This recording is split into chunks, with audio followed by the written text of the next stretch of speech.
Es imposible una recuperación de la nación cubana sin entender qué nos ocurrió, a qué fuimos sometidos, de dónde vienen estas taras sociales. Más allá de nuestra experiencia personal, nuestra propia historia individual, los cubanos fuimos sometidos a un daño profundo y es importante acercarnos a ese daño antropológico, como le han denominado algunos, analizarlo y profundizar en la medida de nuestras propias limitaciones fracturadas para poder salir, creo yo, del hoyo negro, del black hole. En el video anterior partí de 6 puntos cardinales para guiarnos en este empeño, puntos que subraya el fallecido escritor cubano Luis Aguilar León en su libro Reflexiones sobre Cuba y su futuro, y el cual me ha servido de brújula para hacer mi propio análisis sobre nuestra situación actual. Te invito a que veas la primera parte donde pongo bajo la lupa características del daño antropológico, características como el servilismo,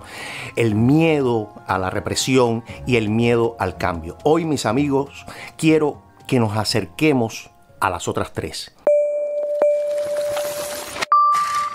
ErnestoMiami.com. La falta de voluntad política y de responsabilidad cívica. ¿Qué es la voluntad política? Podríamos definirla como un conjunto de personas en el poder que toman decisiones con una comprensión común y particular sobre un problema y se comprometen a apoyar una decisión política que sea potencialmente eficaz. ¿Hay en Cuba voluntad política? Yo creo que sí, pero, y un pero en mayúsculas. Yo diría más bien que lo que no hay es una voluntad política encaminada al bienestar del pueblo. Desde fuera percibimos que cada paso que da la dirigencia cubana están encaminados a hundir más el país. Y esto realmente es un efecto secundario. El descalabro económico y cultural cubano es un efecto secundario de una estrategia muy bien trazada y que les ha dado resultados. Hay que recordar que en la política comunista el fin justifica los medios. Entonces no tiene mucho sentido buscar una lógica en la voluntad política de la dictadura si nos centramos en los medios sin entender el fin. Decimos, pero ¿cómo van a tomar esa decisión tan absurda que va a empeorar la situación de la población? Porque nos equivocamos. Creemos que el fin es la mejoría. Y ese no es el fin, ni nunca lo fue. El fin es la permanencia de una clase política, de un partido y de una oligarquía política en el poder. Si entendemos eso, comprenderemos por qué toman las decisiones que toman y veremos el éxito que tienen al tomar esas decisiones. Es un error metodológico y político verlo de otra forma. Como dice Sun Tzu en El arte de la guerra, no hay mayor desgracia que subestimar al enemigo. Señores, las personas que ostentan el poder en Cuba se han forjado en los peores hornos del conocimiento y la manipulación humana. Abrazaron de entre todas las ideologías posibles la más liberticida, la más totalitaria, la más dictatorial, el comunismo, que además entre todas es la que tiene un corpus teórico más amplio que abarca casi todos los saberes. Los comunistas saben la importancia de la historia, por eso la reescriben. Los comunistas conocen la importancia de la sociología, por eso la estudian y la usan para la manipulación consciente de la sociedad. Los comunistas comprenden la importancia del arte y la educación como herramienta de convencimiento y de manipulación. Por eso invierten lo que no tienen en propagandizar el mensaje conveniente. En Cuba comida no hay, pero simposios y congresos hay para hacer dulce. Muchos en la jerarquía cubana se formaron bajo el amparo de la Unión Soviética y sus métodos. Ese adiestramiento debería ser suficiente información y advertencia para entender la sustancia y el peligro que ofrece la clase dominante en Cuba. En Cuba sí existe voluntad política, pero está enfocada además como un láser en una meta única, la cual han logrado con extrema efectividad ante todo tipo de obstáculos. Pero no es ni el bien de la población ni la mejoría de la vida de los cubanos. Es una y única, la permanencia en el poder. Primero de Fidel Castro y luego del sistema castrista y comunista. Ellos lo dejan muy claro. Por eso El artículo 5 de la Constitución cubana dice: el Partido Comunista de Cuba, único, martiano, fidelista, marxista y leninista, vanguardia organizada de la nación cubana, es la fuerza política dirigente superior de la sociedad y del Estado. Esa es la única voluntad política, y querramos reconocerlo o no, es una realidad que han logrado con bastante efectividad, y los 65 años en el poder así lo demuestran. Un poder completamente totalitario. Sin darnos cuenta, a mí me pasa también constantemente cuando hablo con amigos del tema cubano, que nos ponemos a buscar soluciones partiendo del supuesto de que el gobierno cubano comete errores en sus decisiones. Parece como si fuera un problema de incapacidad, pero nada más lejos de la realidad. Tú puedes ayudar al crecimiento y permanencia de este canal. 1. Puedes dar un like, suscribirte y compartirlo con tus amigos. 2. Puedes dar una pequeña donación en el botón de super gracias. 3. Puedes entrar en nuestra tienda y comprar algún producto que te guste. Muchísimas gracias por ser parte de esta experiencia. La voluntad política en Cuba va encaminada a permanecer en el poder, y si lo vemos en ese contexto, comprenderemos mucho mejor las decisiones y el porqué de las mismas. Cada decisión que toman está encaminada a eso, y como nos ha demostrado la historia, han sido eficaces, han sido efectivos sin importar el costo humano, el costo económico, el costo social y cultural. Pero este punto tiene, además de la voluntad política, la responsabilidad cívica.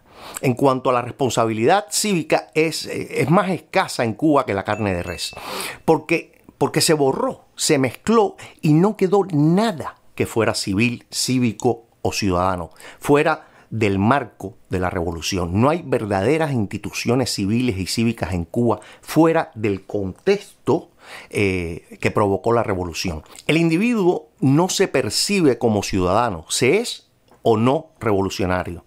La sociedad está enmarcada de esa forma entre los revolucionarios y los contrarrevolucionarios, entre los revolucionarios y los gusanos. No hay individuo fuera de esa dualidad, al menos no individuos cívicos. Nadie en Cuba se piensa a sí mismo como un ente capaz de, con un gesto civil, con un gesto cívico, con su voto, con su participación en la sociedad. Nadie siente que puede cambiar nada. El ciudadano es aquel que puede participar activamente en la comunidad, en la polis, e informarse, comprender su realidad y hacer cosas por el bien común. El ciudadano es aquel que conoce sus derechos y los hace respetar. Derechos que deberían ir más allá del gobernante de turno. Lo dijo el mismo Raúl Castro en el 5º Congreso del Partido Comunista de Cuba en 1996. Para nosotros, la sociedad civil no es la que refieren en Estados Unidos, sino la nuestra, la sociedad civil socialista cubana que compone nuestras potentes organizaciones de masas, CTC, CDR, FMC, ANAP, FEU, FEME, incluso los pioneros, las sociales, que como es sabido agrupan entre otros a los combatientes de la revolución, a economistas, juristas, periodistas, artistas y escritores, etc., así como otras ONGs que actúan dentro de la legalidad y no pretenden socavar el sistema económico, político y social libremente escogido por nuestro pueblo. Junto al Estado revolucionario persiguen el objetivo común de construir el socialismo. Esto es gran parte del daño antropológico, porque es una sociedad donde no se concibe ni un círculo literario fuera del control gubernamental. Al redefinir el lenguaje, redefinieron la sociedad, y no existe sociedad civil porque es una sociedad dominada por un partido, el comunista, y un ejército que impone todas las decisiones, desde los mandos militares hasta el pan que te llevas a la boca. Nada escapa al dominio. El cubano se siente incapaz de participar en los destinos del país.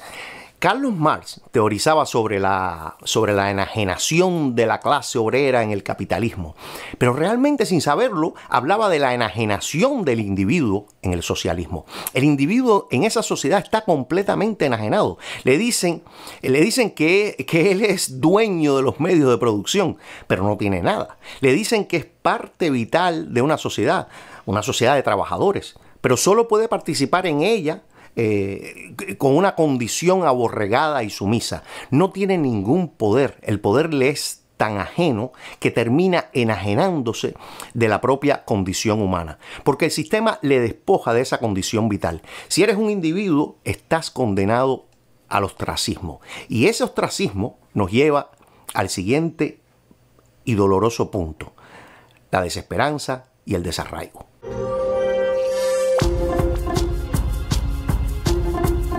ErnestoMiami.com. La vida puede ser más de lo mismo o puede ser un descubrimiento diario. La desesperanza, el desarraigo y el exilio dentro del país, Incilio.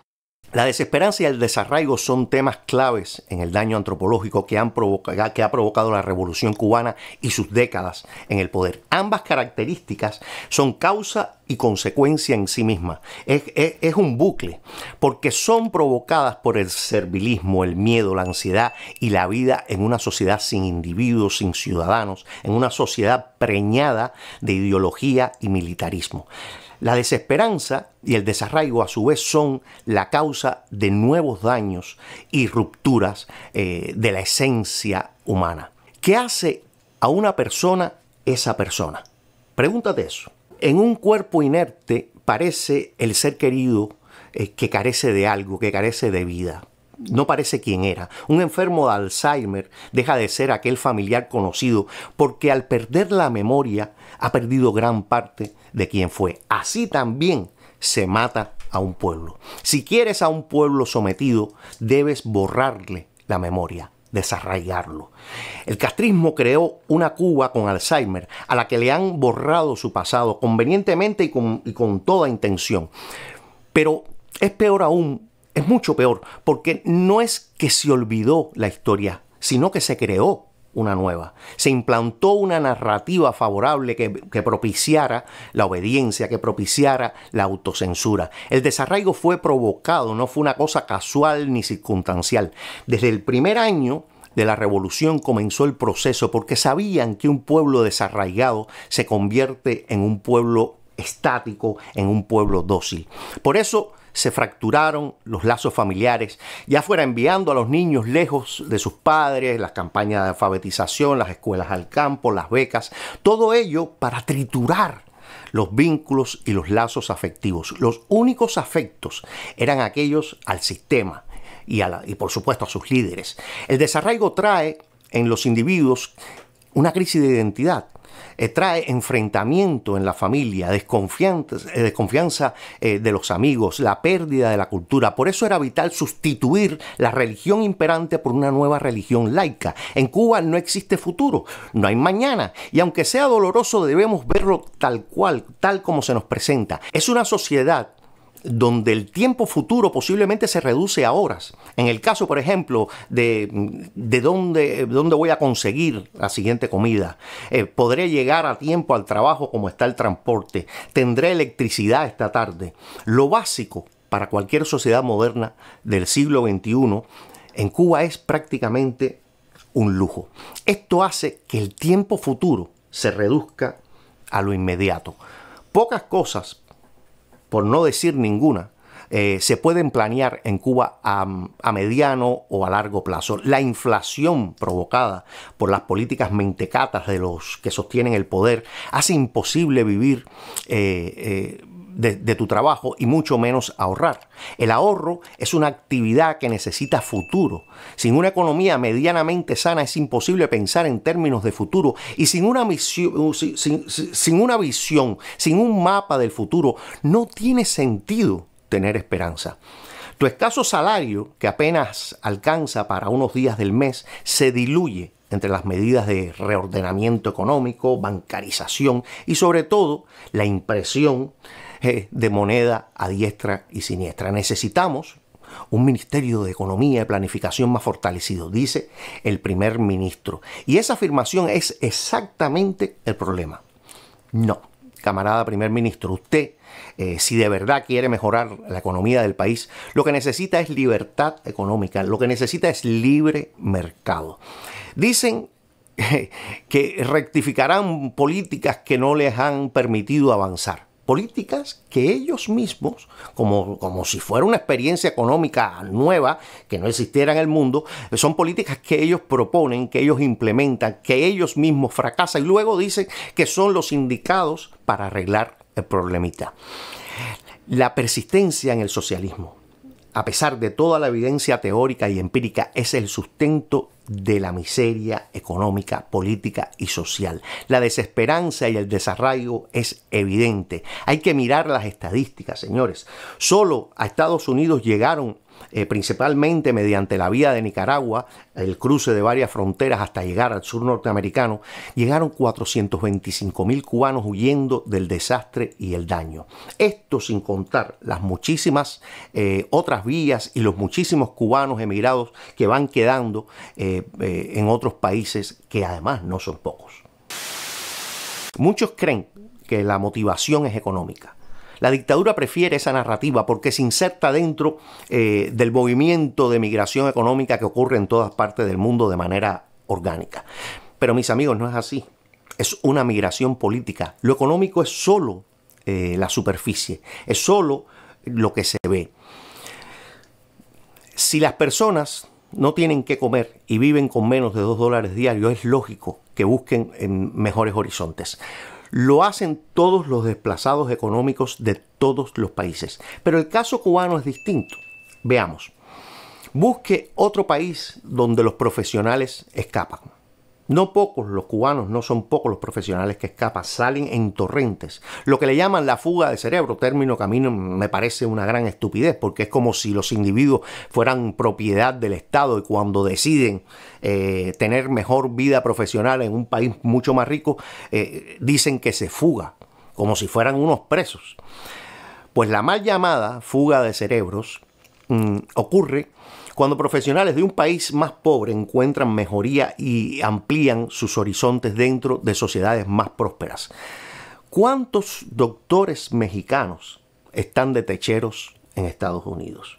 Imagino que muy pocos, porque la migración por lo general ocurre en las partes de la sociedad más desplazada económicamente. El cubano huye porque la repartición de la pobreza en Cuba es igualitaria y nadie puede vivir de su trabajo. El poder y el dinero en Cuba se encuentra concentrado en poquísimas manos y casi siempre relacionadas con el poder político y militar. En Cuba no existe una clase media, ni media baja, ni media alta. Es prácticamente una clase política con acceso a todos los recursos y una inmensa mayoría carente incluso de la seguridad de un pan o de un poco de arroz.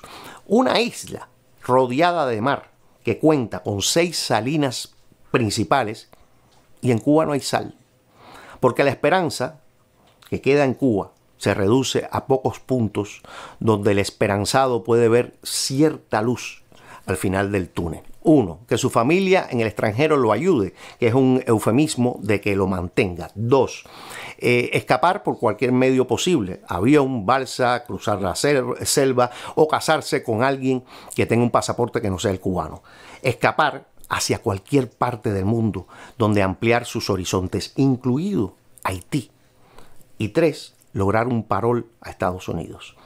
Desesperanza y desarraigo, porque ninguna opción al final de ese túnel es la opción que debería ser la número 1.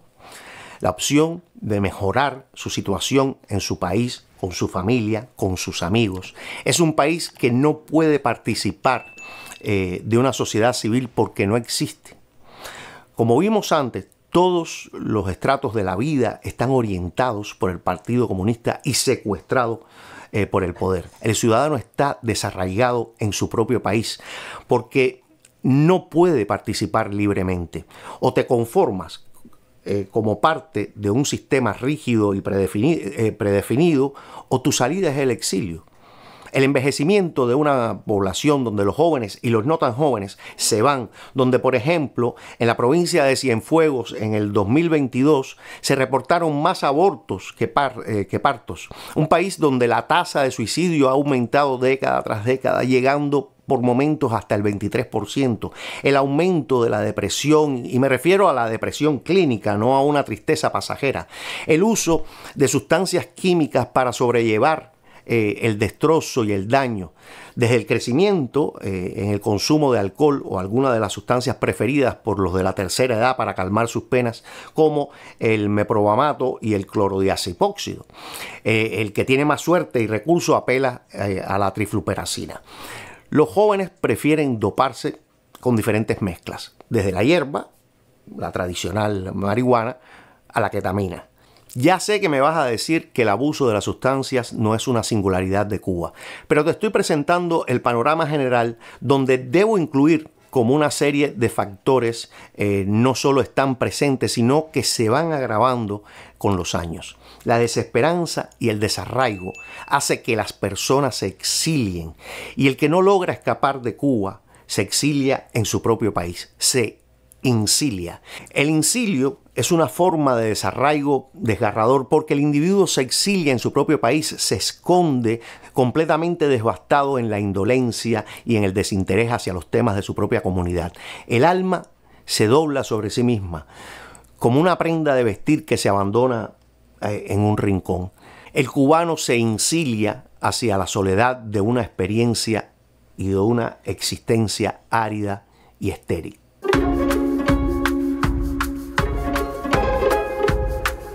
Date el lujo de pensar, porque pensar es un ejercicio difícil. ErnestoMiami.com. La crisis ética. En términos callejeros, la ética es aquello que está relacionado con el carácter y el comportamiento. Son aquellas reglas no escritas que delimitan lo bueno y lo malo dentro de una sociedad y una cultura. La ética es una brújula, un mapa de cómo comportarnos dentro de una comunidad. Cuando esa brújula es defectuosa o está dañada, los individuos y la sociedad en su conjunto comienzan a degenerar en valores trocados, en valores cambiados, en una serie de anomalías sociales que no permiten que los individuos interactúen con ciertas reglas culturales. Fidel Castro, desde el inicio, como hemos visto en algunos de mis videos anteriores, comenzó a trocar los órdenes éticos de la sociedad cubana. Con sus movilizaciones y sus planes sociales y económicos separó y quebrantó la familia. Desde aquella supuesta alfabetización, que fue una estrategia definida para fragmentar la unión entre padres e hijos, hasta las escuelas al campo y todo el material ideológico que comenzó desde los primeros días de la revolución. Convirtió en virtud una de las características más despreciables dentro de la sociedad cubana. Convirtió en virtud la chivatonería y la traición. Convirtió a tu vecino en tu delator, a tus amigos en soplones, a tus familiares en acusadores. Pero además les condecoraba, los convertía en personas dignas. Revirtió los valores como la meritocracia, donde se aprecia al talentoso, al laborioso, y la convirtió en la hueleculocracia, donde el lamebotas, el chicharrón, el adulón, el que dice sí a todo y se pliega, es el único que tiene la posibilidad de escalar en esa sociedad. Castro cambió la honestidad por el robo. Entraron él y su cuadrilla robándoselo todo, robándole a los cubanos ricos, a los americanos ricos, a los cubanos de clase media, hasta que terminó por robarle a todos, incluso al más humilde de los limpiabotas. Pero además de quedárselo todo para él, por supuesto, tenías que agradecerle las migajas. No se conformaba con robártelo, sino que debías aplaudirlo, escucharlo, hablar por horas. No se conformó con tus posesiones materiales. Este tipo era un ladrón de almas. Por eso en Cuba el pícaro, el sinvergüenza es admirado. El comunismo es como un espejo que convierte lo diestro en siniestro. Para el castrismo, el Lazarillo de Tormes es su constitución, donde para sobrevivir hay que mentir, hay que robar, hay que traicionar, y donde la codicia y la hipocresía van nutriendo al individuo desde la infancia. Porque en una sociedad donde el fin justifica los medios, vale todo. Y donde vale todo, nada tiene mucho valor. La religión pasó a ser mal vista por décadas y se había convertido en el opio del pueblo. La propiedad privada desapareció y la propiedad personal era como una invitación a romperla.